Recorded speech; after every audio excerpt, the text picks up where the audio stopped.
Hello everyone, hope you're doing great today. My name is Andrew, you can call me Cookies, and today I'm super excited to continue our talk about the Restoration Shaman and how to best utilize them in Mythic Plus. We will be going over stat priority, all of the talent options we can use, legendaries, gear setups, and more in detail gameplay analysis. Do keep in mind that by watching this, I assume you will understand the basics that we went over in part 1 of this series, and without further ado, let's get right into the awesomeness that is the Restoration Shaman. So to get things started, let's take a look at what the different stats do for us, and then we can decide what stats we want to prioritize. Besides occasionally granting us bigger burst healing, Critical Strike will help us regain mana through our passive called Resurgence, which refunds a percentage of our mana whenever we crit with Healing Wave, Healing Surge, Riptide, and Chain Heal. When it comes to Haste as a stat for Shaman, it simply reduces the cast time of spells and reduces the global cooldown time in between casting abilities. Versatility will reduce damage taken, as well as increase damage and healing done from us by a percentage based on the versatility that we currently have. Lastly, Mastery increases all of our healing done to targets based on their current health. The lower health a player is, the more healing they will receive from us. Looking over these stats, they are all incredibly useful to us. Because of this, we should be looking to just increase our item level and not worry about taking a certain stat priority. Just remember what the different stats do for you, and find what fits your playstyle of healing best if you want to become someone who aims for specific stats over the others. Alright, so moving along into our talent tree, I'm going to be going over each talent in detail to discuss when other talents can be used over the default build, which is highlighted on the screen. In our first row of talents, we have Undulation as our default choice, which increases the healing of our third Healing Wave or Healing Surge cast. The other two options have always been strong contenders for the best talent in Mythic Plus, but with the release of Antorus the Burning Throne, our 4-piece bonus helps Undulation stand tall as the best choice in mostly every situation. Unleash Life is a short cooldown heal that also buffs the next direct heal that we use. This works for Chain Heal as well, so it can be very beneficial to run this if we need to amp up our AoE or single target burst healing a bit, just for the bursting or grievous weeks of Mythic Plus, which at that point it becomes neck and neck with Undulation. Torrent can help us with our pickup healing, causing our Riptide to be a stronger burst heal, though the value of this talent becomes much weaker once we do not have the 2-piece tier bonus from Tomb. The other situation that is good for taking Torrent is Tyrannical weeks if we are in for dragged out boss fights and we just need a way to preserve our mana more efficiently. Going into the level 30 talents, there isn't too much to talk about, so I'll just quickly go over that taking Gust of Wind as our default just to help with general mobility. Graceful Spirit is useful if there's a dungeon where we are required to move a lot, like Darkheart Thicket or Eye of Ajara.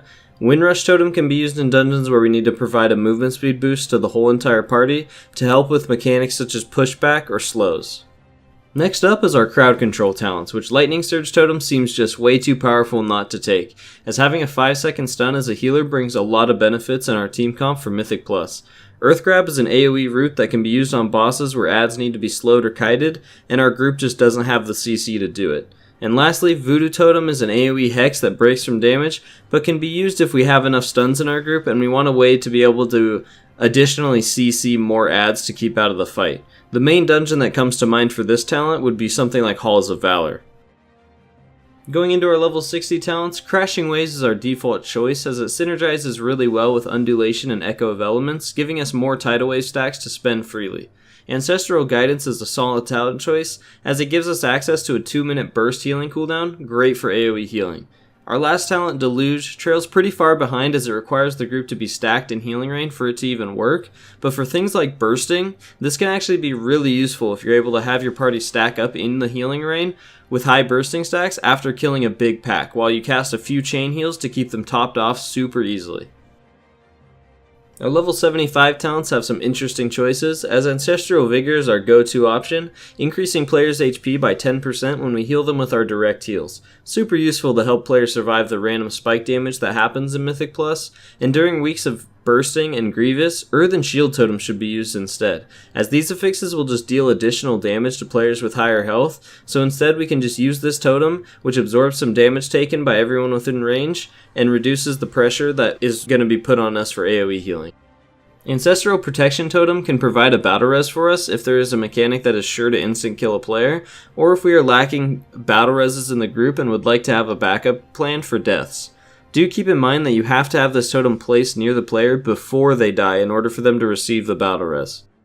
Echo of the Elements leads the way as we stop to take a look at our level 90 talents. This talent directly synergizes with Crashing Waves and Undulation, helping us always keep Tidal Wave stacks up. Cloudburst Totem is a 30-second cooldown that, when used, gains power from all of the healing spells you cast over the next 15 seconds. When the 15 seconds are up, or you reactivate this ability, the totem will explode and heal all allies within a 40-yard range for 25% of all the healing that you did while the totem was down. This divides that amount evenly amongst all the players in your party, and can be a great addition to AoE healing that we should certainly make use of when we can. Bottomless Depths causes our Resurgence to proc automatically whenever we heal a target below 60% HP. This generally isn't needed unless we really need the extra mana regen, or on tyrannical bosses with the Necrotic affix, which lets us spam heal the tank when they're super low HP and we cannot get them back to full. Our last row of talents are all viable, but let's talk about our default choice first, which is Ascendance, a 3-minute cooldown that increases our healing output by a massive amount, duplicating our heals we cast and dividing it evenly to our party. Wellspring, our second talent, creates a burst heal that arcs forward from our location that can be really useful if we need the same burst healing like Ascendance, but we need it constantly or we want to have the burst available more often. The only downside to this talent is it costs a lot of mana, so just be careful when you're using it to not overuse it. Lastly, High Tide allows Chain Heal to hit all 5 party members so long as they are in range for it, as well as increases the output of overall healing from Chain Heal. This can be really useful for those weeks with Bursting or Grievous if you're able to get the group stacked up often when the high damage is coming in. So this covers each of our talents. I hope you're able to walk away with some new information now and understand why we take certain talents, as well as when alternate talents can or should be used, rather than just following a build that doesn't too much explain the whys, which are the really important parts of mastering your class. So you either have a huge collection of legendaries and don't know which ones to use, or you only have a few and you want to know how to make the best out of what you have.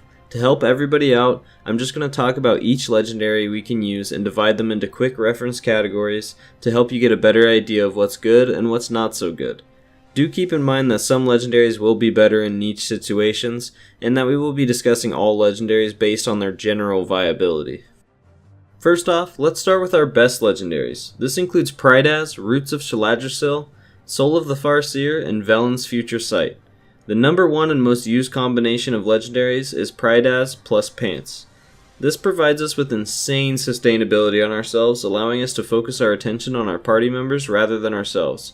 On top of this, the healing from our legendary Pants directly synergizes with Cloudburst Totem healing, which makes for an insane AoE heal when the totem is used.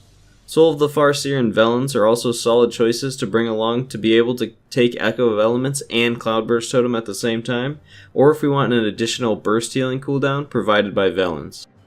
Next up, we have our OK legendaries. The legendaries for this group would be Focuser of Jonat the Elder, Uncertain Reminder, Safuza's Secret, Praetorian's Tidecallers, and Fire in the Deep. Focuser of Jonat the Elder provides us more burst healing with Chain Heal for each healing wave or healing surge used before the cast, maxing out at 5. This is pretty good as we will be using lots of tidal wave stacks, helping us have more AoE healing output that we can control.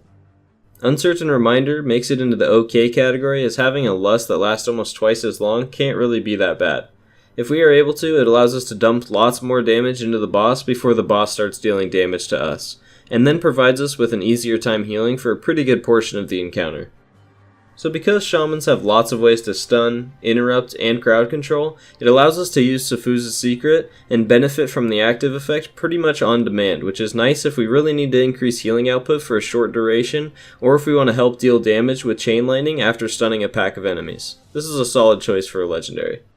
Praetorian's Tidecallers increases the duration of Healing Stream, Healing Tide, and Spirit Link Totem by 20%, which roughly equates to 1 to 3 second duration increases depending on the totem, which is pretty lackluster, but it's a bit of extra healing, so it earned her spot on the OK list. Fire in the Deep is our last legendary on the OK list, as it has a 15% chance to grant us Ascendance for 6 seconds after we use Healing Rain. Now you might be thinking, oh, but Ascendance is so good! And you would be absolutely correct, but having a 15% chance to occur just isn't something we want in Mythic Plus. In Mythic Plus, we want on-demand reliability rather than hoping that we get a proc, otherwise the group might wipe. Lastly, and unfortunately, This leaves the rest of our legendaries in the bad category. Nabundo's Redemption, Intact Nazjatar Molting, and Elemental Rebalancers are unfortunately not so good legendaries. Nabundo's Redemption reduces the mana cost of our healing surge by 50% after using a chain heal, which doesn't help us much in Mythic Plus as we often cast 5 or so healing surges per chain heal. Next, the Intact Nazjatar Molting refunds Riptide's cooldown if it is cast on a target with less than 40% health. This doesn't provide any kind of benefit as Riptide is generally used as a small pickup heal that does most of its healing through the heal over time it leaves behind.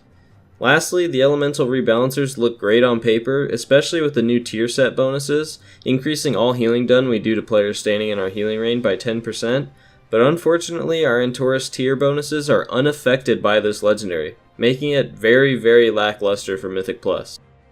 There's 2 off-spec legendaries we can talk about that actually works with Resto pretty well if you are looking to play more aggressive, deal more damage, or help speed clear lower keys, which is the Elemental Bracers and the DPS Trinket. Alakir's Acrimony are the Elemental Bracers that increase Chain Lightning's overall damage, great if we want to spam Chain Lightning a lot. KJ's Burning Wish Trinket is a great legendary to use if we are looking to help burst down trash packs and are comfortable without the support of a Resto legendary. This covers all the legendaries for Resto Shaman that we can use, so now we can discuss the best gear we should be aiming to get alongside these legendaries. Firstly, you should be aiming to get your Antorus Tier 21 4 set as soon as possible, at the highest item level available. If you are unable to get this tier set above 930 item level, which is normal, then I would just recommend using non-tier gear that is above 945 item level. Next, we should be looking to fill out our non-tier, non-legendary pieces with the highest item level piece we have. This leaves us with only our trinkets left, which, due to Antorus healer trinkets being so powerful, I'll just discuss all the trinkets I find to be the most beneficial to use, and I recommend that you just hold on to each of these trinkets if you get them, so that you can find which ones you like using the best, or so that you have more options if specific dungeons are giving you problems. So the best trinket hands down is definitely Aman'Thul's Vision, just due to the large amount of stats it provides. This should be worn if you have it, but good luck trying to get it. A&R's Compassion is a very solid trinket to use, especially as it increases in item level over time. This should generally be used if you have it and aren't using either of the legendary healing trinkets. Highfather's Machination, drops from Coven, is an amazing trinket that works incredibly well in Mythic Plus and should generally be equipped in every single situation.